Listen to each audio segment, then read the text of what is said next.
नमस्कार।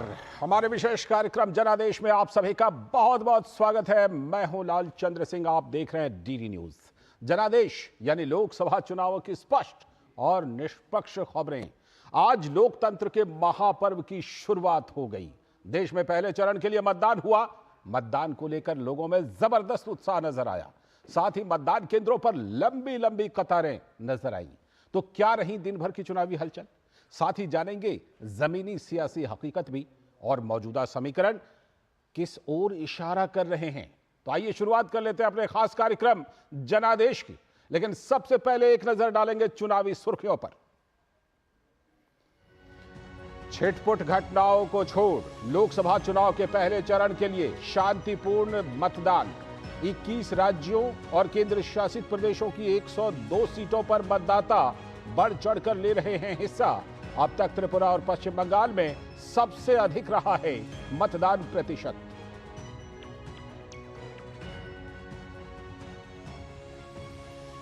दिग्गजों ने भी किया मतदान का इस्तेमाल। मोदी सरकार के 8 केंद्रीय मंत्रियों की तो विपक्षी दलों के कद्दावर नेताओं की साख भी आज के मतदान में दांव पर।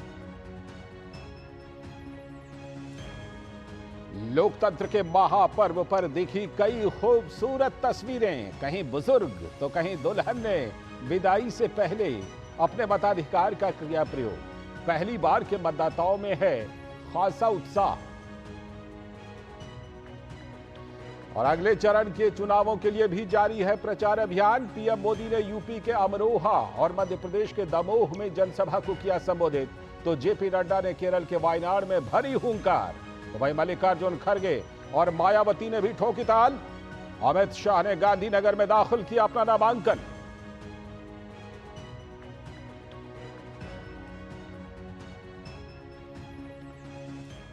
तो ये थी हेडलाइंस मतदान से जुड़ी हुई, चुनाव से जुड़ी हुई। तो देश में पहले चरण का मतदान हुआ।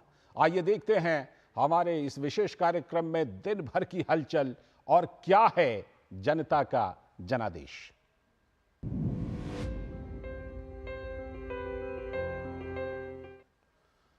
तो लोकसभा चुनाव के पहले चरण के लिए मतदान हुआ। आज 21 राज्यों की कुल 102 सीटों पर वोटिंग हुई। इस चरण में मतदाता चुनाव मैदान में उतरे 1625 प्रत्याशियों के भाग्य का फैसला कर रहे हैं। 16 करोड़ 63 लाख से भी अधिक मतदाता अपने मताधिकार का आज इस्तेमाल कर रहे हैं। इनमें 8.4 करोड़ पुरुष और 8.23 करोड़ महिला मतदाता शामिल हैं।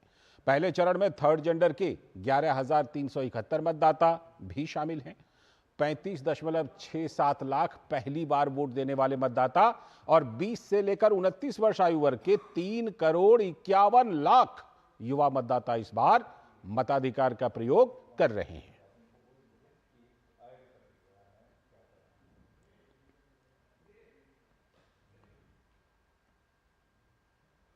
तो ये अलग अलग जगह से खूबसूरत तस्वीरें आप अपने टेलीविजन स्क्रीन पर देख रहे हैं कि किस तरह से मतदान में अलग अलग आयु वर्ग के लोगों ने बढ़ चढ़कर हिस्सा लिया, किस तरह उनमें उत्साह देखा गया। अलग अलग जगहों से हम आपको ये तस्वीरें दिखा रहे हैं देश के अलग अलग कोने से, जहां 17 राज्यों और 4 जो केंद्र शासित प्रदेश हैं वहां से अलग अलग 102 सीटों पर मतदान हुआ। तो लोकसभा चुनाव के पहले चरण में भाजपा के कई दिग्गजों ने भी अपने अपने लोकसभा क्षेत्र में मतदान किया। केंद्रीय मंत्री सर्बानंद सोनोवाल ने डिब्रूगढ़ में, तो अर्जुन राम मेघवाल ने बीकानेर में, संजीव बालियान ने मुजफ्फरनगर में और एल मुरुगन ने नीलगिरी में अपने मताधिकार का प्रयोग किया।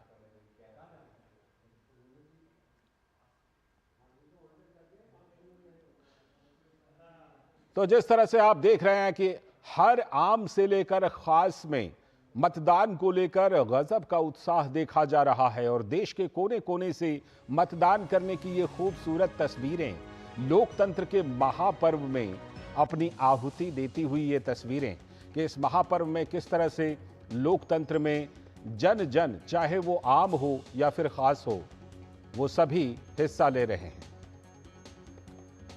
और पहले चरण के मतदान में विपक्ष के नेता भी बढ़ चढ़कर अपने मताधिकार का प्रयोग कर रहे हैं। राजस्थान में कांग्रेस के नेता सचिन पायलट ने राजधानी जयपुर में अपने वोट का इस्तेमाल किया।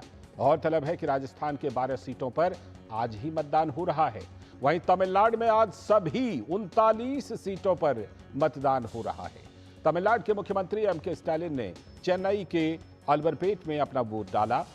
तमिलनाडु सरकार के मंत्री और डीएमके नेता उदयनिधि स्टालिन ने चेन्नई के अल्वरपेट में मतदान किया।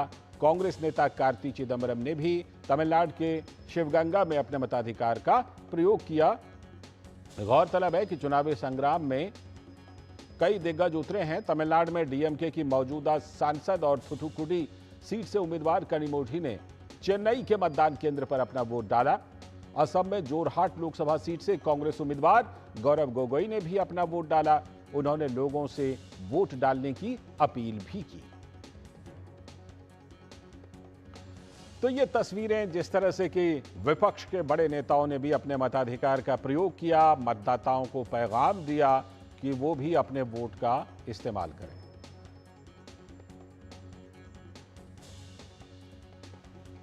तो पहले चरण के मतदान में अलग अलग राज्यों की लोकसभा सीटों पर कई सितारों और बड़े नेताओं ने भी जाकर मतदान किया और लोकतंत्र के इस पर्व में अपनी भागीदारी निभाई। चेन्नई में दिग्गज अभिनेता रजनीकांत ने अपना वोट डाला तो मशहूर अभिनेता और एमएनएम पार्टी के चीफ कमल हासन भी वोट डालने चेन्नई में पहुंचे। तमिल सिनेमा के जाने माने अभिनेता सूर्या ने भी चेन्नई में अपना वोट डाला। साउथ के मशहूर अभिनेता विजय सेतुपति ने चेन्नई के एक पोलिंग बूथ पर जाकर शुक्रवार को मतदान किया। तो वहीं अभिनेत्री त्रिशा कृष्णन ने अल्वरपेट से अपना वोट डाला। तो दक्षिण के एक और स्टार अभिनेता धनुष को भी बाद में मतदान केंद्र पर पहुंचते हुए देखा गया। तो फिल्मी सितारे भी बढ़ चढ़कर हिस्सा ले रहे हैं।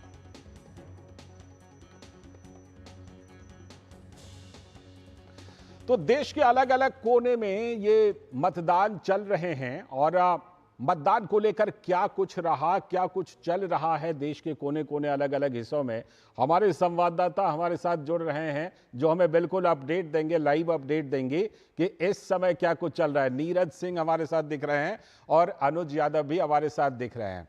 मैं पहले नीरज के पास चलता हूं। नीरज, बात करें अगर तमिलनाडु की तो सारी की सारी 39 सीटें आज वोट डाली गई। अब मुझे लगता है कि थोड़ी देर रह गई है, करीब करीब मान के चलें 45 मिनट के आसपास रह गया होगा। तो ये जो 39 सीटें हैं इस बार वोट प्रतिशत के हिसाब से अगर थोड़ा सा पीछे जाकर तुलना करें 2019 के हिसाब से, तो ये वोट प्रतिशत क्या कुछ इशारा कर रहे हैं या मतदाताओं के उत्साह के बारे में कुछ बता रहे हैं क्या? देखिए, बिल्कुल अगर आप देखें लालचंद कि 3 बजे के आसपास जब हमने पता किया था तो 55% के आसपास जो मतदान है वो तमिलनाडु के अंदर हो गया था और उससे अब 2 घंटे का जो समय है वो लालचंद बीत गया। तो आप समझ सकते हैं कि मतदान का जो प्रतिशत है वो कितनी तेज़ी से बढ़ रहा है। चूँकि बीच में दोपहर का भी समय था तो मतदाता निकल कर भी नहीं आए थे और तमिलनाडु में गर्मी भी काफ़ी प्रचंड तरीके से पड़ रही है, ह्यूमिडिटी भी काफ़ी है, लेकिन अब धीरे धीरे मतदाता निकल कर मतदान केंद्रों पर पहुँच रहे हैं और 6 बजे तक वोट करेंगे। जहाँ तक राजनीति की बात है लालचंद, निश्चित तौर पर इस बार आप देखें कि 2019 में जरूर डीएमके ने क्लीन स्वीप किया था और 38 सीटें 39 में से 38 सीटें डीएमके गठबंधन को मिली थी और 1 सीट एआईएडीएमके को मिली थी। बिल्कुल। लेकिन इस बार भारतीय जनता पार्टी ने अलग तरह की जो रणनीति है वो भी अपनाई, छोटे छोटे दलों को साथ लेकर चुनावी मैदान में उतरे और एक बड़ा कह सकते हैं कि सीट शेयर छोटे जो दल हैं उनको दिया। जैसे हम पीएमके का बात करें 10 सीटें उन्होंने दी हैं और ये छोटे छोटे जो दल हैं कुछ खास तमिलनाडु के इलाकों में अपना प्रभाव रखते हैं। एक वोट कह सकते हैं कि एक मुश्त इनका वोट बैंक है। उस लिहाज से अगर जिस तरह का वोटिंग इस इलाके में हुई है, कोयम्बटूर और उसके आसपास के इलाकों में हुई है, तो निश्चित तौर पर भारतीय जनता पार्टी को लग सकता है कि उसके लिए एक अच्छी खबर तमिलनाडु से निकल कर आए। क्योंकि आप देखें कि जिस तरीके से तमिलनाडु के अंदर भारतीय जनता पार्टी की स्थिति जैसा रही है, जैसा प्रदर्शन रहा है 2014 में भी 2019 में उतना बेहतर प्रदर्शन नहीं रहा। यही कारण है कि नई रणनीति के तहत ये लोग आए। अब एक बड़ी कह सकते हैं कि एक बड़ी बात जो यहाँ के उम्मीदवार हैं के अन्नामलाई, उन्होंने अभी थोड़ी देर पहले मीडिया से बात करते हुए ये कह दिया है कि डीएमके और एआईडीएमके ने कोयम्बटूर में 1000 करोड़ रुपए खर्च किए हैं चुनाव को प्रभावित करने के लिए। ये बड़ा आरोप है वो के अन्नामलाई ने लगाया है डीएमके के ऊपर और एआईएडीएमके के ऊपर।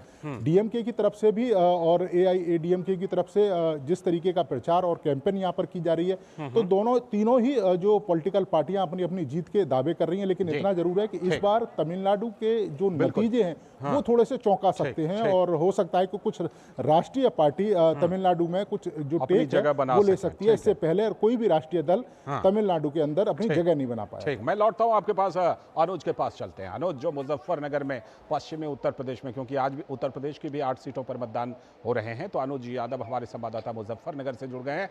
अनुज, मुजफ्फरनगर में भी जैसा नीरज बता रहे थे कि तमिलनाडु में बहुत गर्मी है, तो मुझे लगता है मुजफ्फरनगर में भी हर तरह की गर्मी बहुत है। इस बार तो पॉलिटिकल गर्मी जो है वो भी बहुत ज़्यादा दिखाई पड़ा, लेकिन उस गर्मी में कुछ नई बातें भी हुई हैं। नई बातें ये हुई हैं कि आरएलडी इस बार बीजेपी के साथ है, संजीव बालियान वहाँ से लड़ रहे हैं। मुजफ्फरनगर में आपको लोगों में किस तरह का उत्साह दिखाई दिया वोट को लेकर, इस तरह की चिलचिलाती गर्मी के बावजूद? देखिए, बिल्कुल लालचंद्र, गर्मी तो दोनों तरफ है, चाहे हम राजनीतिक गर्मी की बात करें या मौसम की गर्मी की बात करें। लेकिन सुबह 7 बजे से निर्वाचन आयोग ने जिस तरह की तैयारियां की थी एक अच्छे मतदान प्रतिशत के लिए, उसके बाद लोग अपने घरों से निकले। चाहे हम महिलाओं की बात करें, बुजुर्गों और युवाओं की बात करें, लंबी लंबी कतारें देखने को मिली। हाँ, ये बात जरूर है कि दोपहर में वो नज़ारा लंबी कतारों का नहीं था। लेकिन एक अच्छी बात यह है कि अगर मैं 3 बजे तक का आपको बताऊं तो करीब करीब 48% मतदान हुआ है। 3 घंटे के आंकड़े आने और बाकी हैं और अभी करीब 40 मिनट का समय बचा है जिसके लिए मतदान की प्रक्रिया जारी रहेगी। और हम जानते हैं कि निर्वाचन आयोग की तरफ से इस बात के निर्देश हैं कि 6 बजे से पहले अंदर जितने भी लोग रहेंगे उनको मतदान करने की परमिशन होती है, चाहे 6 से ज्यादा भी बच जाएं। आपने जो समीकरणों की बात करी, बिल्कुल नए राजनीतिक समीकरण इस बार बने हैं लालचंद्र। पिछले चुनाव की बात करूं तो भारतीय जनता पार्टी का कुछ सीटों पर सीधा आरएलडी के साथ, जो जयंत सिंह जिस पार्टी के अध्यक्ष हैं राष्ट्रीय लोकदल, उससे सीधा मुकाबला था। और खास तौर से मुजफ्फरनगर की सीट की बात करूं तो सिर्फ हार जीत का जो मार्जिन था वो सिर्फ 6000 वोट का था। लेकिन इस बार नए समीकरण बने हैं। आरएलडी बीजेपी के साथ एनडीए गठबंधन में है, दूसरी तरफ कांग्रेस का और समाजवादी पार्टी का गठबंधन है, बहुजन समाज पार्टी अकेले चुनावी मैदान में है। फिलहाल आपका और नीरज का मैं शुक्रिया अदा करना चाहूंगा, इसलिए क्योंकि सीधे हमें चलना है वर्धा, जहां पर प्रधानमंत्री नरेंद्र मोदी जनसभा को संबोधित करते हैं। सीधे लिए चलते हैं आपको वर्धा। आपका प्यार भी बढ़ रहा है और इसलिए आज पूरा महाराष्ट्र कह रहा है, फिर एक बार, फिर एक बार, फिर एक बार। साथियों, 2014 से पहले ये धारणा बन गई थी कि देश में कुछ अच्छा हो ही नहीं सकता। चारों तरफ निराशा, निराशा, निराशा। गांवों को लगता था कि गांव में बिजली, पानी, सड़क आ ही नहीं सकते। गरीब को लगता था कि उसे आने वाली कितनी पीढ़ियां बीत जाए, गरीबी से मुक्ति मिल ही नहीं सकती। किसान को लगता था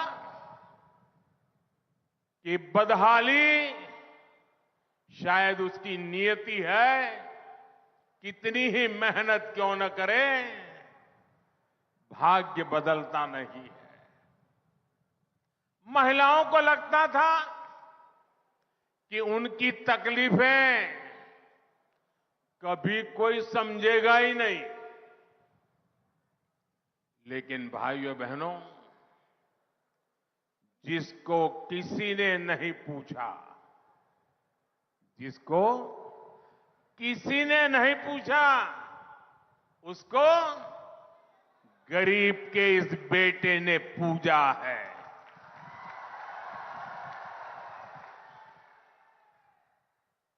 10 वर्षों में हमने 25 करोड़ लोगों को गरीबी से बाहर निकाला है। हमने हर गांव तक बिजली की रोशनी पहुंचाई है। हमने देश के 11 करोड़ लोगों को पानी का कनेक्शन दिया है। 10 वर्षों में 4 करोड़ गरीब परिवारों को पीएम आवास मिला है। 10 वर्षों में 50 करोड़ से ज्यादा लोग बैंकों से जुड़कर अर्थव्यवस्था का हिस्सा बने हैं। और आज जब वर्धा आया हूं तो आप सबसे मैं एक प्रार्थना करना चाहता हूं। करूं? ऐसे नहीं, आवाज में कुछ दम होनी चाहिए। जरा हाथ ऊपर कर बताइए, मैं प्रार्थना करूं। देखिए, आप अभी गांवों में जाते होंगे, अलग अलग बस्तियों में जाते होंगे। ये सारे काम जो मैं गिना रहा हूं ना, अभी भी हो सकता है किसी न किसी गांव में 1 आध 2 परिवार ऐसे हो, शायद मकान मिलना बाकी हो। 2-4 परिवार ऐसे हो जहां गैस का कनेक्शन न पहुंचा हो। 5-15 परिवार ऐसे हो शायद टॉयलेट ना बना हो, नल से जल न पहुंचा हो।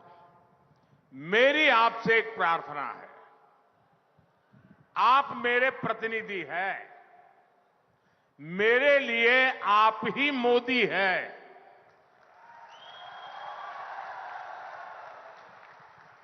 तो जब भी आप जाएं और ऐसे लोग आपके ध्यान में आए तो उनकी सारी डिटेल लिख लीजिए और मुझे जरूर भेजिए। और उनको कह दीजिए कि मैं मोदी की तरफ से आया हूं, मोदी की गारंटी लेके आया हूं कि जब मोदी तीसरी बार आएंगे ये तुम्हारा जो मकान बनना बाकी है वो पूरा हो जाएगा। तुम्हें जो नल से जल मिलना बाकी है वो आ जाएगा।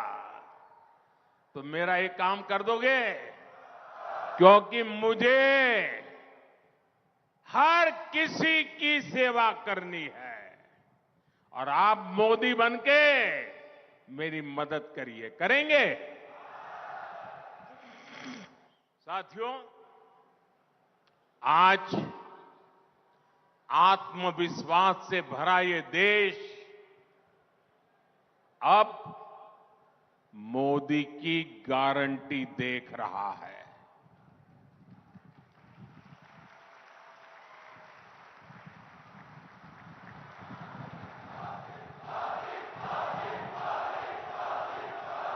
साथियों, गारंटी देने के लिए बहुत हिम्मत लगती है। गारंटी ऐसे नहीं दी जाती है। जब पूरी तरह कमिटमेंट होता है, पूरी तरह रोड मैप होता है और मन में एक संकल्प होता है कि मैं इस काम को करके रहूंगा, कितनी ही बाधाएं क्यों ना आए, मैं बहानेबाजी नहीं करूंगा, करके रहूंगा, तब जाकर के गारंटी निकलती है। मेरे लिए ये गारंटी 3 अक्षरों का खेल नहीं है। ये गारंटी के पीछे पल पल खपाने का इरादा है। पल पल आपके नाम, पल पल देश के नाम, 24/7 फॉर 2047। भाजपा ने अपने मैनिफेस्टो में कहा है, अगले 5 साल में गरीबों के लिए 3 करोड़ नए घर बनेंगे। सीधा प्रसारण आप महाराष्ट्र के वर्धा से देख रहे थे, जहां पर प्रधानमंत्री नरेंद्र मोदी इस समय जनसभा को संबोधित कर रहे हैं। और अब हम आपको लिए चलते हैं राजस्थान के पाली, जहां पर की केंद्रीय गृह मंत्री और भाजपा के वरिष्ठ नेता अमित शाह जनसभा को संबोधित कर रहे हैं। माता की शक्तिपीठ बनाने का काम भी नरेंद्र मोदी जी ने किया। मुझे बताओ भाई, पाली भोपालगढ़ वालों, कश्मीर हमारा है या नहीं है? सब लोग बोलो भाई, है या नहीं? एक कांग्रेस पार्टी के अध्यक्ष कहते हैं राजस्थान वालों का कश्मीर से क्या लेन देन। अरे खड़गे जी, इतिहास उठाकर लिख दो। देश, प्रदेश कोई भी हो, राज्य कोई भी हो, जब देश की सीमाओं पर हमला हुआ, मेरे राजस्थान के जवानों ने शहादत दी है, शहादत दी है। भाई और बहनों, 370 हटनी चाहिए या नहीं हटनी चाहिए? जोर से बोलो, हटनी चाहिए या नहीं हटनी चाहिए? ये राहुल बाबा कहते हैं 370 हटेगी तो खून की नदियां बह जाएगी। भाई और बहनों, 5 अगस्त 2019 को मोदी जी ने 370 को समाप्त कर दिया। और राहुल बाबा, खून की नदियों की क्या बात करते हो? कंकर चलाने की किसी की हिम्मत नहीं है, कंकर चलाने की। मोदी जी ने इस देश को सुरक्षित किया है। मोदी जी ने इस देश को समृद्ध करने का काम किया है। और भाइयों और बहनों, सबसे बड़ा काम मोदी जी ने किया है तो मेरे पिछड़े समाज के सभी भाइयों बहनों को सम्मान देने का काम नरेंद्र मोदी जी ने किया है। अब तक कभी भी कांग्रेस पार्टी ने ओबीसी को, पिछड़े समाज को, काका साहेब कालेलकर कमीशन की रिपोर्ट हो, मंडल कमीशन की रिपोर्ट हो, सबका विरोध किया। मोदी जी ने ओबीसी को संवैधानिक मान्यता देने का काम नरेंद्र मोदी जी ने किया है। भाई और बहनों, 37% 37% सांसद ओबीसी है, 27 मंत्री ओबीसी है और प्रधानमंत्री स्वयं ओबीसी है। भाई, स्वयं ओबीसी। और ये राहुल बाबा ओबीसी की बात करते हैं। ये पाली वालों, भोपालगढ़ वालों, ये पीपी चौधरी कामकाज में तो वकील है, मगर जब पाली भोपालगढ़ की बात आती है तो ऐसे लड़ाका आदमी मैंने नहीं देखा है, सबसे लड़ पड़ता है। पाली और भोपालगढ़ के विकास के लिए पाली स्टेशन का पूर्ण आधुनिकीकरण करा। उज्ज्वला योजना के तहत राजस्थान में सबसे ज्यादा गैस के सिलेंडर कोई एक जिले में बटे तो पाली में 1,74,000 बटे। शौचालय 85,000 से ज्यादा बटे। जनधन योजना, हजारों लोगों को बैंक के अकाउंट मिले। 12,000 लोगों का स्किल ट्रेनिंग कराया। 12,000 लोगों में से 9,000 को नौकरियां मिली। और ग्रामीण क्षेत्र में 50,000 सोलर स्ट्रीट लाइट लगाने का काम हमारे चौधरी साहब ने किया है। भाई और बहनों, मोदी जी ने गरीब को गैस दिया, गरीब को घर दिया, गरीब को बिजली दी, गरीब को शौचालय दिया, गरीब को 5 लाख तक का स्वास्थ्य का पूरा बीमा दिया और गरीब को 80 करोड़ गरीबों को प्रति व्यक्ति प्रति माह 5 किलो अनाज फ्री ऑफ कॉस्ट देने का काम नरेंद्र मोदी जी ने किया है। भाई और बहनों, आज मैं यहां आया हूं तब राजस्थान के नेता अशोक गहलोत जी को भी पूछना चाहता हूं। और गहलोत जी 2004 से 14 आपकी सरकार थी, सोनिया मनमोहन की सरकार थी। हिसाब किताब देंगे क्या आप कि आपने राजस्थान को क्या दिया था? देना चाहिए या नहीं देना चाहिए? भी बताओ, आप बताओ भाई, देना चाहिए या नहीं देना चाहिए? वो नहीं देंगे, मगर मैं बनिया हूं, मैं तो लेकर आया हूं, पाई पाई का हिसाब लाया हूं। ध्यान से सुनना पाली वालों, 10 साल तक सोनिया मनमोहन सरकार ने 1,61,000 करोड़ रुपया राजस्थान को दिया था। कितना दिया था? ये सीधा प्रसारण आप राजस्थान के पाली से देख रहे थे, जहां पर कि केंद्रीय गृह मंत्री और भाजपा के वरिष्ठ नेता अमित शाह जनसभा को संबोधित कर रहे हैं। खासतौर पर जम्मू कश्मीर से आर्टिकल 370 को हटाने का जिक्र कर रहे थे और भाजपा के सांसद ने क्या कुछ काम किया है पाली के लिए, उसकी भी बात कर रहे थे। अभी वक्त है एक ब्रेक का, और ब्रेक के बाद जब लौटेंगे तो मतदान से और चुनाव से जुड़ी खबरों को जारी रखेंगे। आप देखते रहिए डीडी न्यूज पर जनादेश 2024। आधे बाउल दही में 4 चम्मच MDH चटनी पुदीना मसाला डाला, स्टर करो, पुदीना चटनी तैयार। MDH चटनी पुदीना मसाला। शुक्ला बता रहा था आपके बाबूजी ने जायदाद का कुछ हिस्सा नौकर के नाम कर दिया। अब नौकर हर काम अपना घर समझ के करेगा।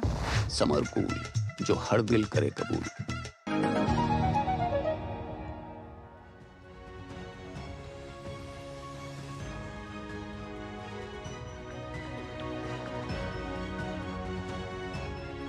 स्वागत है ब्रेक के बाद। आप डीडी न्यूज पर देख रहे हैं खास प्रोग्राम जनादेश 2024 और अब हम आपको दिखाते हैं छत्तीसगढ़ के बस्तर से रिपोर्ट, जहां बस्तर में पहली बार मतदान कर रहे युवा मतदाताओं में जबरदस्त उत्साह है।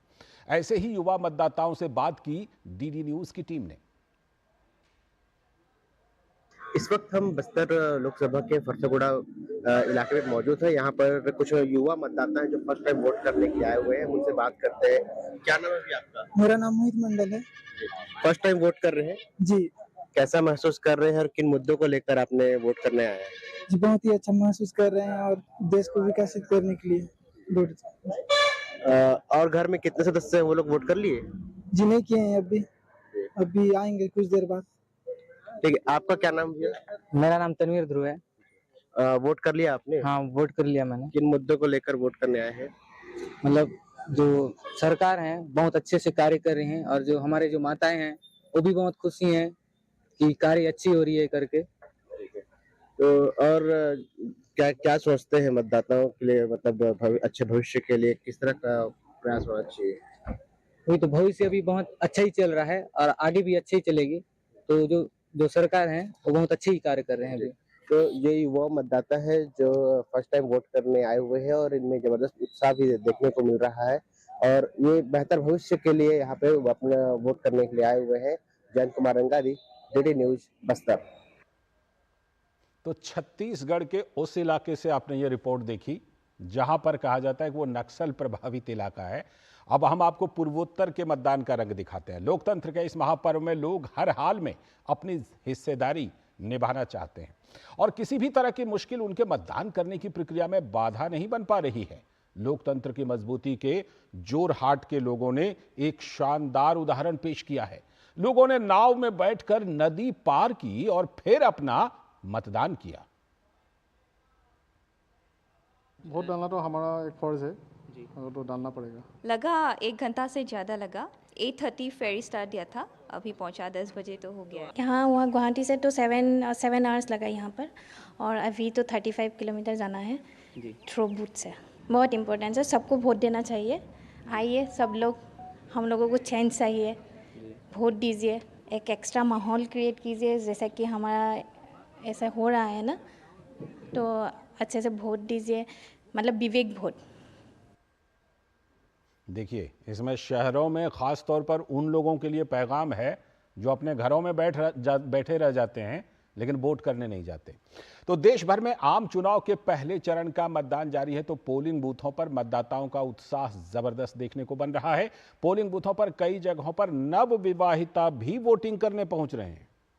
बीकानेर में ऐसा ही एक नजारा देखने को मिला। यहां पर एक नवविवाहित जोड़ा अपने मत का प्रयोग करने के लिए पहुंचा, वहीं राजस्थान में ही करौली में एक दुल्हन शादी के जोड़े में आकर के वोट डालने आई। जम्मू कश्मीर के डोडा जिले में भी नवविवाहित दूल्हा दुल्हन शादी के जोड़े में ही मतदान करने के लिए पहुंचे। तो वहीं उत्तर प्रदेश के मुजफ्फरनगर में भी एक दुल्हन ससुराल जाने से पहले सुबह सुबह ही वोट डालने के लिए पहुंच गई।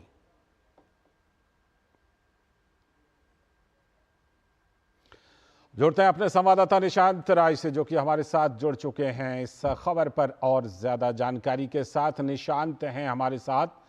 निशांत, किस तरह का मतदान का प्रतिशत इस समय तक आपको, रुद्रपुर में हैं आप, उत्तराखंड में 5 सीटों के लिए मतदान हो गया, कैसा मतदान प्रतिशत अभी तक रहा? क्योंकि सुनने को ये आ रहा है कि पिछले बार से अगर तुलना करें तो करीब करीब 10% का उछाल देखा गया है क्या मतदान में?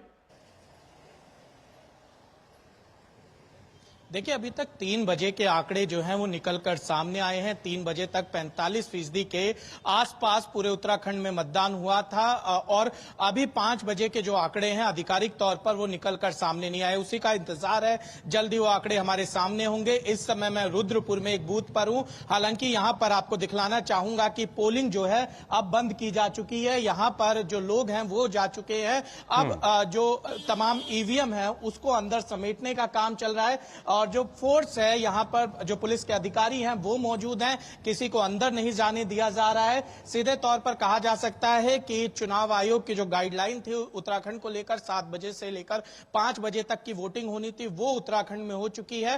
कुछ ही देर बाद आधिकारिक आंकड़े आएंगे कि आखिर उत्तराखंड में कितने फीसदी मतदान हुआ है। और 3 बजे तक की अगर बात की जाए तो 45% के आसपास ये मतदान हुआ था। इंतजार करना होगा, लेकिन सुबह से ही वोटर्स की अगर बात की जाए तो उनके उत्सुकता देखने को मिली। चाहे दुर्गम पहाड़ी इलाके, खासकर अल्मोड़ा सीट की बात करें या फिर पौड़ी गढ़वाल की बात करें, तो कई ऐसे बूथ यहां पर हैं जो पहाड़ों पर बसे हुए हैं, जहां पर पहुंचना नामुमकिन सा था। लेकिन चुनाव आयोग ने पहले आयोग के कर्मचारियों को वहां पर पहुंचाया, फिर वोटर भी उसी तल्लीनता के साथ वहां पर पहुंचे। कुल मिलाकर कहा जा सकता है कि लोकतंत्र के इस महापर्व में उत्तराखंड की जनता ने बढ़ चढ़कर हिस्सा लिया और चुनाव आयोग ने इसको सकुशल संपन्न कराया। ठीक, निशांत, अगर उत्तराखंड के तमाम वोटरों से आपकी बात भी हुई होगी निश्चित रूप से, उसमें आपको उनके ज़हन में तमाम मुद्दे किस तरह के नजर आए? क्या उसमें यूसीसी, क्योंकि उत्तराखंड की बड़ी चर्चा यूसीसी को लेकर हुई,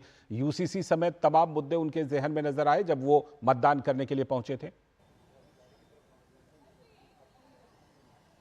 देखिए, मैं आपको बताना चाहूंगा कि उत्तराखंड में लगभग 8 तारीख से यहां पर मौजूद था और आज मतदान का दिन 19 तारीख हो गया है। तमाम जगह पर हम लोग गए, तमाम विधानसभा वार गए और वहां पर लोगों से अलग अलग प्रतिक्रिया ली। आज भी हमने बातचीत की, लेकिन उत्तराखंड में जो मुद्दे हैं, सबसे पहले वोटर्स खासकर जब ग्रामीण इलाकों में जाते हैं तो बुनियादी मुद्दों की बात करते हैं। लेकिन दूसरी तरफ प्रधानमंत्री नरेंद्र मोदी की जो 2 रैली थी, चाहे वो रुद्रपुर में हो चाहे वो ऋषिकेश में हो, उन दोनों रैलियों में प्रधानमंत्री नरेंद्र मोदी का आना, उत्तराखंड के वोटर्स से बातचीत करना कहीं ना कहीं दिखलाता है कि किस तरीके से बीजेपी ने वोटर्स को कनेक्ट करने की कोशिश की और जो काम धरातल पे किए गए, चाहे नल में जल की बात कही जाए, प्रधानमंत्री आवास विकास की बात की जाए, उत्तराखंड में बेहतरीन कनेक्टिविटी की बात की जाए, उत्तराखंड में नई इंडस्ट्री लाने की बात की जाए, जो इन्वेस्टर समिट हुआ था, इन सभी बातों की चर्चा पहले प्रधानमंत्री ने की। फिर यहां बीजेपी के तमाम बड़े दिग्गज नेता, चाहे केंद्रीय गृह मंत्री अमित शाह हो, बीजेपी के राष्ट्रीय अध्यक्ष जेपी नड्डा हो या फिर उत्तराखंड के मुख्यमंत्री पुष्कर सिंह धामी हो, उन सभी ने वोटर्स के बीच में जाकर चर्चा की। लेकिन दूसरी तरफ जब कांग्रेस की और इंडी गठबंधन की बात करते हैं तो केवल और केवल केंद्रीय नेतृत्व से यहां पर प्रियंका गांधी आई, जिन्होंने मैदानी इलाकों में ही ज्यादातर अपनी रोड शो और वोटर्स से कनेक्ट किया। तो कहीं ना कहीं कांग्रेस 2004 के भरोसे यहां पर बैठी हुई दिखाई देती है। वहीं बीजेपी पिछली बार भी 5 सीटें जीती थी और इस बार भी बीजेपी की कोशिश है कि हैट्रिक यहां पर जीत की लगाए। हमारे साथ हमारी संवाददाता रमा त्यागी भी हमारी संवाददाता जुड़ चुकी हैं। आप बने रहिएगा निशांत हमारे साथ। रमा भी जुड़ चुकी है। रमा, आज डॉक्टर जितेंद्र सिंह के किस्मत का फैसला जो है वो ईवीएम में बंद हो गया। किस तरह की वहां पर किस तरह की वोटिंग रही, कैसा वोट प्रतिशत रहा और किस तरह के मुकाबले देखने को मिल रहे हैं? सबसे पहले तो यही बताइए कि लोगों की कैसी भागीदारी देखने को मिली? देखिए लालचंद्र, अभी आधा घंटा बाकी है। अभी जो है वोटिंग का टाइम आधा घंटा बाकी है और जो इसे कह सकते हैं कि बड़े हर्ष की बात यह है कि मतदाता अभी भी यहाँ पर आ रहे हैं, क्योंकि बीच में मौसम फिर यहाँ पे बहुत खराब हो गया था। तो अभी भी आप मेरे पीछे देख सकते हैं, लोग आ रहे हैं और वोट कर रहे हैं। अपने आप में बेहद महत्वपूर्ण ये हो जाता है लोकतंत्र के प्रति जो जागरूकता का पर्व और इसमें इनकी शिरकत। और अगर चुनावी लड़ाई की हम बात करते हैं तो चुनावी लड़ाई यहाँ पर बड़ी दिलचस्प रही, मुद्दे यहाँ पर बड़े दिलचस्प रहे, जो कैंपेनिंग थी वो भी यहाँ पर बड़ी दिलचस्प रही और उसकी चर्चा भी मतलब चारों तरफ हर जगह वो उस चर्चा ने सुर्खियां बटोरी। अगर हम चुनावी लड़ाई की बात करते हैं तो डॉक्टर जितेंद्र सिंह जो केंद्रीय मंत्री हैं, इसके साथ ही 2 बार यहाँ पर एमपी रहे हैं, लगातार एमपी हैं और तीसरी बार के लिए हैट्रिक लगाने के लिए वो मैदान में। इसके साथ ही कांग्रेस ने उतारा चौधरी लाल सिंह को, जो कि 2004-2009 में यहाँ से एमपी का चुनाव जीते थे, 3 बार के एमएलए हैं। उनका इतिहास भी है कि पहले वो कांग्रेस में थे, उसके बाद वो बीजेपी में आए और उसके बाद फिर अचानक कांग्रेस में चले गए, टिकट उनको मिली। मुद्दों की अगर हम बात करते हैं यहाँ पर तो बीजेपी ने साफ तौर पर 370 के बाद जो यहाँ पर विकास हुआ है, जो यहाँ पर बदलाव आया है, जिस तरह से यहाँ पर जो पेंडिंग वर्क थे, जो लोगों की मांग थी वो करना शुरू हुआ, उसको एक सशक्त रूप से उठाया। प्रधानमंत्री आए, अमित शाह आए, राजनाथ सिंह आए, अनुराग ठाकुर यहाँ पर आए, शाहनवाज हुसैन आए। कांग्रेस का ये कहना था, कांग्रेस का ये बड़ा दिलचस्प पहलू है लालचंद्र, आप सुनेंगे तो कांग्रेस इंडिया अलायंस के साथ मिलकर चुनाव कांग्रेस ने लड़ा है। कांग्रेस 370 के मुद्दे पर चुप थी, लेकिन जो उसके सहयोगी थे जैसे नेशनल कॉन्फ्रेंस, उन्होंने आवाज उठाई कि नहीं 370 जो है ठीक है वो उसको बहाली होनी चाहिए। तो ये जो डिफरेंस है ये भी यहाँ पर चर्चा का विषय बना। बिल्कुल ये विषय बना और जाहिर सी बात है कि इस पर सबसे ज्यादा चर्चा हुई। अलग हुई सीटों के उस पर ये भी बेहद महत्वपूर्ण और कैंपेनिंग में भी लालचंद्र ये बिल्कुल मुद्दा बना। बहुत बहुत शुक्रिया। कांग्रेस के नेशनल लीडर्स यहाँ पर नहीं आए। जी बहुत बहुत शुक्रिया रमा और निशांत, आप दोनों का जुड़ने के लिए। और हम आपको बता दें कि अब से कुछ देर पहले के आंकड़े हमारे पास चुनाव आयोग की तरफ से आ गए हैं, जिसमें जम्मू कश्मीर में 65% से भी ज्यादा मतदान कुछ देर पहले तक हो चुके थे। अभी वक्त है एक ब्रेक का। ब्रेक के बाद जब लौटेंगे तो चुनाव से जुड़ी कुछ और दिलचस्प खबरें दिखाएंगे आपको। जिन्होंने यूज किया है वो जानते हैं असली हींग का स्वाद। MDH सुपर हींग, शुद्धता का असली तड़का। MDH। शुक्ला बता रहा था आपके बाबूजी ने जायदाद का कुछ हिस्सा नौकर के नाम कर दिया। अब नौकर हर काम अपना घर समझ के करेगा। समरकूल जो हर दिल करे कबूल।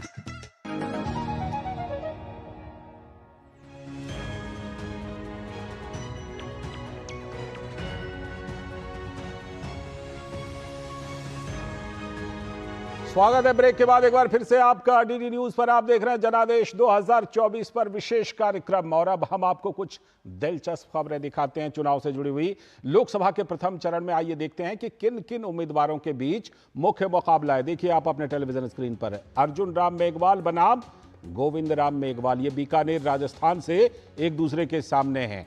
भूपेंद्र यादव बनाम ललित यादव राजस्थान के ही अलवर से एक दूसरे के साथ मुकाबले में हैं। जीतन राम मांझी बनाम कुमार सर्वजीत, ये बिहार की गया सीट से एक दूसरे के आमने सामने। उसी तरह से जितेंद्र सिंह जिनकी चर्चा हम कर रहे थे बनाम चौधरी लाल सिंह, ये जम्मू कश्मीर के उधमपुर सीट से।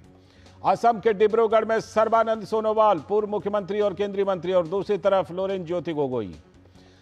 जोरहाट असम में गौरव गोगोई कांग्रेस के वरिष्ठ नेता और तपन कुमार गोगोई भारतीय जनता पार्टी के आमने सामने हैं। तमिलनाडु के कोयम्बटूर से बीजेपी के राज्य अध्यक्ष के अन्नामलाई और उधर पी राजकुमार मणि। उसी तरह छिंदवाड़ा मध्य प्रदेश में नकुलनाथ और विवेक बंटी साहू, नकुलनाथ कमलनाथ के सुपुत्र हैं।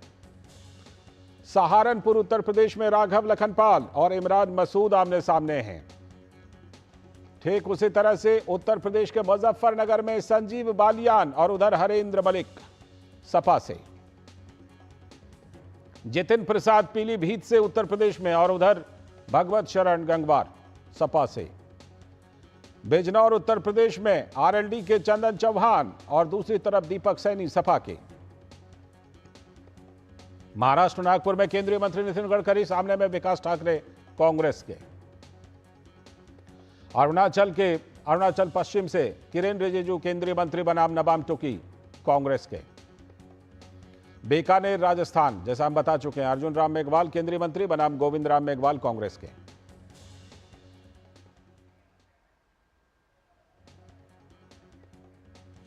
तो ये तमाम मुख्य मुकाबलों के का जो ब्यौरा है, जो हॉट सीट है जिसे हम कह सकते हैं, जहां स्टार कैंडिडेट हैं, उनके बारे में हमने बताया। अब आज के मतदान पर और किस तरह से ये चुनाव चल रहा है, इस पर चर्चा करने के लिए हमारे साथ अनिल बंसल जी, वरिष्ठ पत्रकार, जुड़ चुके हैं। उनसे बात करते हैं। अनिल सर, स्वागत है इस चर्चा में। सबसे पहले आपसे यही जानना चाहूंगा कि मतदान के अलग अलग रंग आपने आज देखे होंगे, मतदान के प्रतिशत पर भी बड़ी पैनी नजर आपने रखी होगी, मुझे पूरा भरोसा है। तो आपका जो ये बिल्कुल जिसे कहते हैं ना कि एकदम ये व्यू जो आपका है, सूक्ष्मदर्शी वाला व्यू, वो क्या कहता है कि आज का पहले चरण का मतदान, क्योंकि 102 सीटों पर मतदान हो गया या अभी होने वाला है, संपन्न नहीं होने वाला है, क्या आपका दृष्टिकोण कहता है इस बार के चुनाव, किस तरह से इस बार का मतदान आपको पहले के मतदान से, पहले के चुनावों से कुछ अलग दिख रहा है क्या?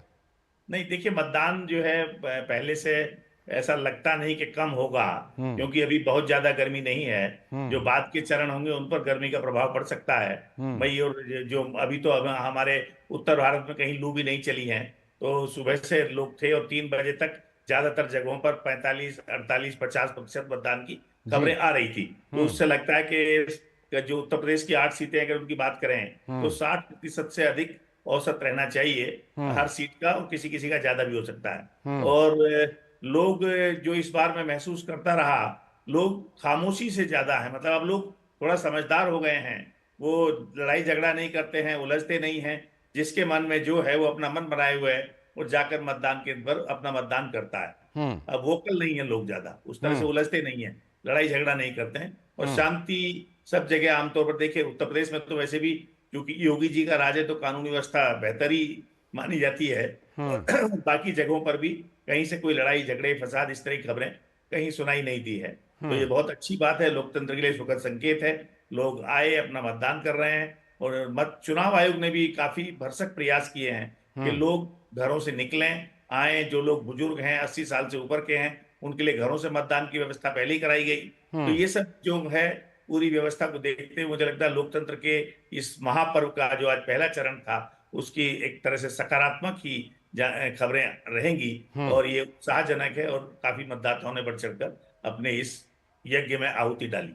कई केंद्रीय मंत्री, कई बड़े नेता, उनकी चुनावी किस्मत का फैसला जो है वो आज ईवीएम में कैद हो रहा है। उत्तर प्रदेश में भी ऐसी सीटें हैं और देश में तो तमाम सीटें हैं ही। आपको क्या लगता है कि कई बार हम देखते हैं कि भाई जो चुनाव होते हैं उसमें हम देखते हैं कई चौंकाने वाले नतीजे भी आते हैं। इस बार आपको कैसा लग रहा है? क्या आपको लग रहा है कि जब 4 जून को ईवीएम के ताले खुलेंगे उस दिन क्या हमें कुछ चौंकाने वाले नतीजे भी देखने को मिल सकते हैं, या फिर आपको लगता है कि नहीं, सब कुछ बिल्कुल बहुत ज्यादा चौंकाने वाला नहीं होगा? देखिए लालचंद जी, आप जानते हैं जो मतदाता हैं उनके मानस को कोई नहीं पढ़ सकता। तो फोरकास्ट से तो हम लोग बचते हैं करने से, पर ऐसा कोई वातावरण नहीं है कि हम ये कह सकते हैं कहीं सरकार के विरोध में लहर चल रही है, कोई आंधी चल रही है, कोई विरोध है, कोई ऐसा माहौल है ना। ये कह सकते हैं कि जो किसी मतलब मैंने कहा कि मतदाता बहुत वोकल नहीं है, और जिसके जो मन में है उसने ठान रखा है, और मुद्दों पर जिसके जो अपने मुद्दे हैं वो मन बनाए रखते हैं। तो ऐसी स्थिति में कोई चमत्कारिक बहुत इस तरह की बात हम नहीं कर सकते। माहौल उस तरह का है नहीं कि उलट पलट हो गया, आंधी आ गई, इस तरह का कोई वातावरण है नहीं। तो ये अपेक्षा कोई कर भी नहीं रहा है, और ऐसे चमत्कार की और करामात की कोई कल्पना कर भी नहीं सकता। रही चुनाव परिणाम की बात, तो देखिए हमने देखा था 2008 के विधानसभा चुनाव में जब सीपी जोशी कांग्रेस के माना जा रहा था कि 1 वोट से हार गए थे, एक ही वोट से वो हार गए थे। तो ये तो कांटे की टक्कर होता है, इसलिए कहा जाता है चुनाव रेत की दीवार है। और उत्तर प्रदेश में एक ऐसा रिकॉर्ड भी बना था बहुत पहले। त्रिभुवन नारायण सिंह एक मुख्यमंत्री थे जो मुख्यमंत्री रहते हुए चुनाव हारे थे। वो देश का ऐसा पहला प्रसंग था जब मुख्यमंत्री खुद चुनाव हार गया था। बिल्कुल, ये तो लोकतंत्र है, सही बात है। लौटता हूँ आपके पास, ठीक है, लौटता हूँ आपके पास। हमारे साथ कोहिमा से तपस भट्टाचार्य हमारे संवाददाता जुड़ चुके हैं, कोहिमा का हाल हमें बताएंगे। तपस, इस बार नागालैंड में किस तरह का चुनाव रहा, और खास तौर पर वहां हमने देखा कि भारतीय जनता पार्टी ने जो अपने सहयोगी दल हैं उसके कैंडिडेट को समर्थन दिया। किस तरह का मुकाबला इस बार आपको नागालैंड में नजर आ रहा है? जी बिल्कुल, आपने सही कहा कि ये बहुत ही स्ट्रैटेजिक मूव था बीजेपी का कि आप एनडीपीपी के साथ उन्होंने गठबंधन जो किया और एनडीपीपी के कैंडिडेट को उन्होंने सपोर्ट किया, क्योंकि जो दूसरे अगर पार्टी की बात करें कांग्रेस और उनके जो एलाइज के बात करें और एक और स्ट्रॉन्ग इंडिपेंडेंट कैंडिडेट थे, अगर ये लोग और अगर बीजेपी अपना अलग से कैंडिडेट डालता तो ये वोट बंटने की बहुत ज्यादा उम्मीद थी।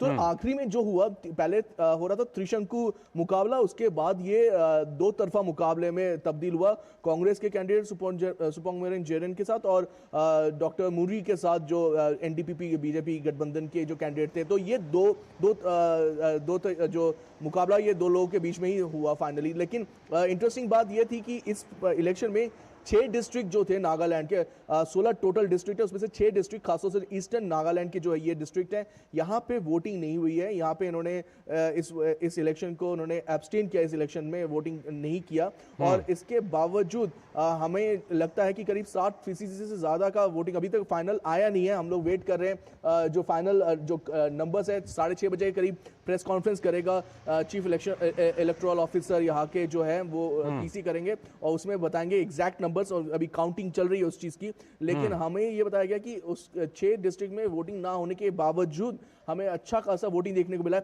दीमापुर में जहाँ पे ये कांग्रेस के जो कैंडिडेट थे उनका एक ये गढ़ माना जाता था, वहाँ पे भी वोटिंग बहुत कम हुई है। मतलब जो हमें पता है बताया जा रहा है कि अगर पिछले बार की बात करें उसके हिसाब से दीमापुर में वोटिंग कम हुई है। कुछ जगहों पे 87% से लेके 90% तक वोटिंग हुई है।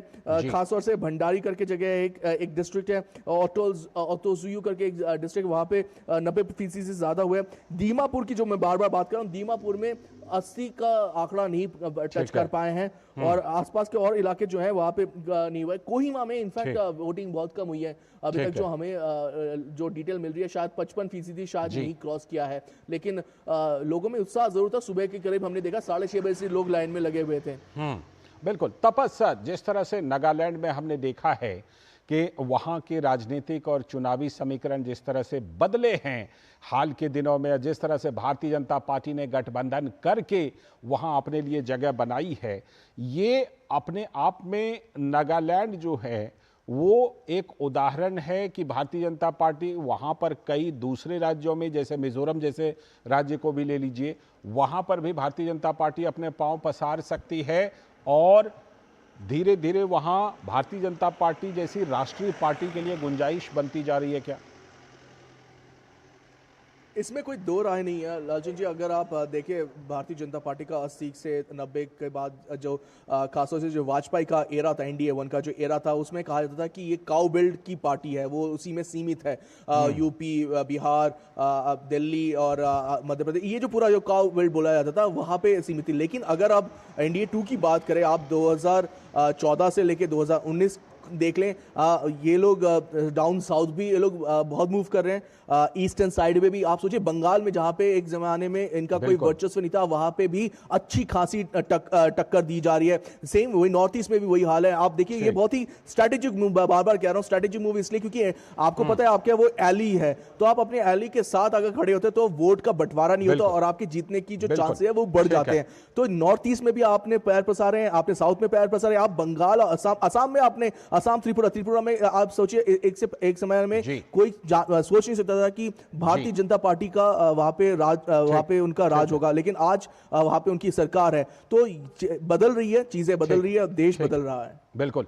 हमारे साथ देहरादून से चंद्रशेखर भी जुड़ चुके हैं और हमारे गेस्ट अनिल सर भी जुड़े हुए हैं। आप दोनों से बात करूंगा। फिलहाल एक छोटे से ब्रेक का वक्त है, लौट कर आता हूं, फिर आप दोनों से बात करूंगा।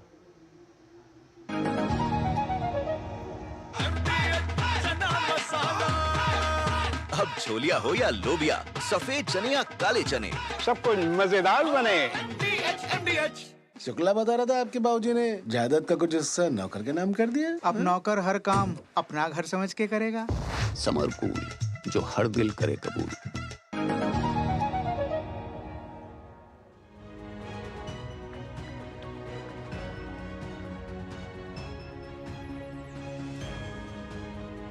स्वागत है ब्रेक के बाद। आप देख रहे हैं जनादेश 2024। हमारे साथ हमारे संवाददाता और खास मेहमान जुड़े हुए हैं। मैं अब चलता हूं सीधे देहरादून चंद्रशेखर के पास और अनिल सर भी जुड़े हुए हैं, साथ में तपस भी जुड़े हुए हैं। मैं पहले अभी देहरादून चलता हूं चंद्रशेखर के पास। चंद्रशेखर, 5 सीटों के लिए आज मतदान हो गया। जाहिर सी बात है कि अब उत्तराखंड में शांति आ जाएगी, लेकिन बहुत कुछ हलचल पैदा कर दिया होगा मतदाताओं ने। एक तो मतदान का प्रतिशत कैसा रहा ये बताइएगा, दूसरी बात ये कि 5 सीटों पर क्या सीधा मुकाबला देखने को मिला आपको, या कहीं कहीं 3 कोना बनता हुआ दिखाई पड़ा? नहीं, निश्चित तौर पर जहाँ पर जो चुनाव रहता है जो परिपाटी है वो यही है कि दो पार्टियों के बीच में लगातार मुकाबला रहता है। हालांकि बसपा और सपा का जो इलाका है वो आपका जो मैदानी इलाके हैं, हरिद्वार के इलाके हैं, रुद्रपुर का इलाका है, रुड़की का इलाका है, इन इलाकों में कुछ उनका अपने वोट मार्जिन होता है। लेकिन इस बार चूंकि एनडीए गठबंधन चुनाव लड़ रहा था, बसपा कुछ सीटों पर चुनाव लड़ रही थी, तो इसको लेकर के भी आप जो मुकाबला है मान के चलिए कि दोनों ही जो पार्टियां हैं और उनके बीच मुख्य मुकाबला रहा। सबसे हॉट सीट की अगर मैं बात करूं तो सबसे हॉट सीट यहां पर पौड़ी गढ़वाल की सीट बनी हुई है, जिसमें अनिल बलूनी बीजेपी से और कांग्रेस के पूर्व कांग्रेस अध्यक्ष प्रदेश के गणेश गोदियाल चुनाव लड़ रहे हैं। और ये बड़ा ही इंटरेस्टिंग मुकाबला वहां पर देखने को मिल रहा है।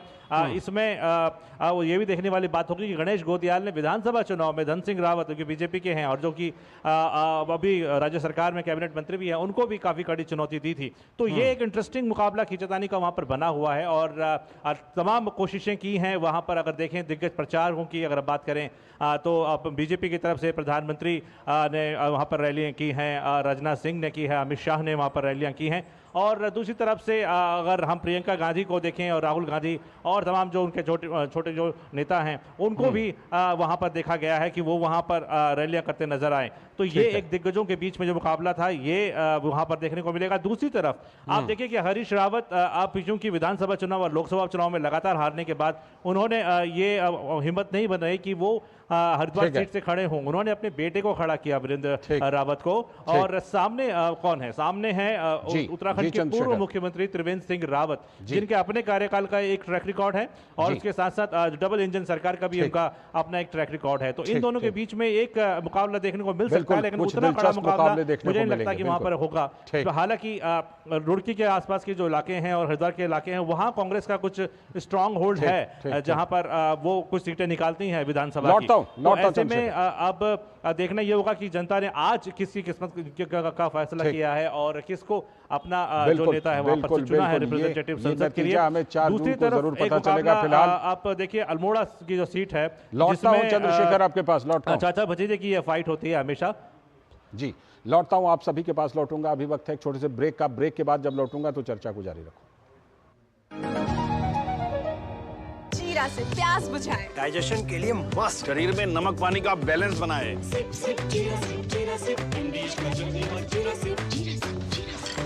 शुक्ला बता रहा था आपके बाबूजी ने जायदाद का कुछ हिस्सा नौकर के नाम कर दिया। अब नौकर हर काम अपना घर समझ के करेगा। समरकूल, जो हर दिल करे कबूल।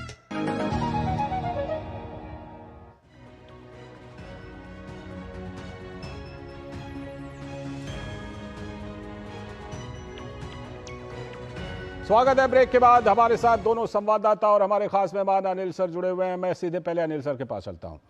आज 102 सीटों के लिए जो मतदान जिस तरह का अनिल सर रहा, आगे के चरणों के लिए इसमें कोई पैगाम छुपा हुआ है? नहीं, देखिए जो मतदाताओं का एक तरह से उत्साह रहा है, तो पैगाम तो यही है कि चुनाव आयोग भी चाहता है, सारे राजनीतिक दल भी चाहते हैं कि अधिक से अधिक लोग मतदान करें, लोकतंत्र के इस पर्व में भाग लें, अपनी हिस्सेदारी करें, वो कर रहे हैं। तो अभी आप उत्तराखंड की चर्चा कर रहे थे। देखिए उत्तराखंड ऐसा राज्य है जहां मोटे तौर पर कांग्रेस और भाजपा की लड़ाई पिछले कई दशकों से सीधी लड़ाई का इतिहास वहां का रहा है। बीच में एक सीट हरिद्वार ऐसी रही है जो प्लेन की सीट है, जहां एक बार बहुजन समाज पार्टी जीत गई थी। ठीक है। तो वहां अलबत्ता कांग्रेस और भाजपा पर 2014 और 2019 दोनों बार ये विचित्र स्थिति थी कि 5 ही सीटें बीजेपी जीती जी। तब भी, जबकि उत्तराखंड में कांग्रेस की सरकार थी पहले चुनाव के समय, तब भी 5 लोकसभा सीटें बीजेपी ने जीती थी और 2019 में भी उन्हीं 5 सीटों को बरकरार रखा और अच्छे मार्जिन से जीती थी। तो जो स्थिति वहां उत्तराखंड में कांग्रेस की है वो बहुत मजबूत स्थिति कांग्रेस की उत्तराखंड है। मैं नहीं है, ये हम सब जानते हैं। ठीक है। चलते चलते छोटी छोटी टिप्पणी मैं जरूर तपस आपके पास पहले आ रहा हूं। तपस, किस तरह का उत्साह आपने देखा वहां के अलग अलग वर्गों में, खासतौर पर युवाओं में, महिलाओं में वोटिंग को लेकर नागालैंड में? देखिए, जो सबसे अहम चीज़ लेके आई कि ये जो फर्स्ट टाइम वोटर्स या फिर यंग वोटर्स हैं, उनका एक ही एजेंडा है और वो बाकी चीज़ों से अलग है, वो है डेवलपमेंट। किस तरीके से इस स्टेट का डेवलपमेट हो सके, जिस तरह से आगे बढ़ सके। आप सोचिए 6 डिस्ट्रिक्ट है वो अगर वोटिंग नहीं की हुई है वहाँ पे, उसके बावजूद करीब 56% अभी इस वक्त हमें बताया जा रहा है। और ये आंकड़ा थोड़ा बढ़ सकता है क्योंकि हम अभी थोड़ी देर में जाएंगे प्रेस कॉन्फ्रेंस में, बट हमें ये बताया जा रहा है। तो कहीं ना कहीं सबको ये देखना पड़ेगा ये 14 का ये इलेक्शन इसी में ही है। ठीक, चंद्रशेखर आपसे एक पॉइंटेड सवाल ये कि इतना आप उत्तराखंड में घूमे, आपने यूसीसी की कितनी चर्चा सुनी, समान नागरिक संहिता की? लगातार यूसीसी की चर्चा हुई है लालचंद जी, और तमाम रैलियों में इनकी चर्चा हुई है, तमाम लोगों के बीच में इसकी चर्चा हुई है, क्योंकि ये हॉट मुद्दा था और विधानसभा चुनाव में वोटिंग से जस्ट पहले ये मुद्दा आया था और लोगों को लगता था कहीं ये हवाई मुद्दा ना रहे, लेकिन जिस प्रकार से इम्प्लीमेंटेशन हुआ है, जमीनी हकीकत लोगों के सामने समय की कमी है फिलहाल आप सभी का। चंद्रशेखर बहुत बहुत शुक्रिया, तपस बहुत बहुत शुक्रिया, और अनिल सर आपका भी चर्चा में जुड़ने के लिए और विश्लेषण करने के लिए बहुत बहुत शुक्रिया। तो जनादेश 2024 के इस अंक में फिलहाल के लिए इतना ही, लेकिन चुनाव से जुड़ी खबरें आपको लगातार मिलती रहेंगी डीडी न्यूज पर। फिलहाल हमें दीजिए अनुमति, नमस्कार।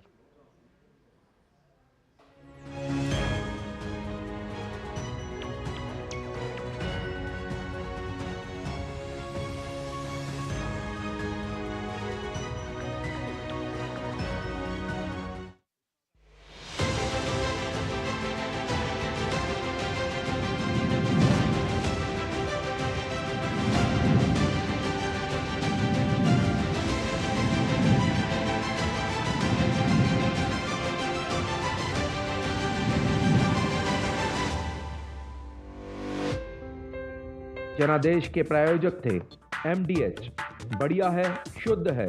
MDH मिर्ची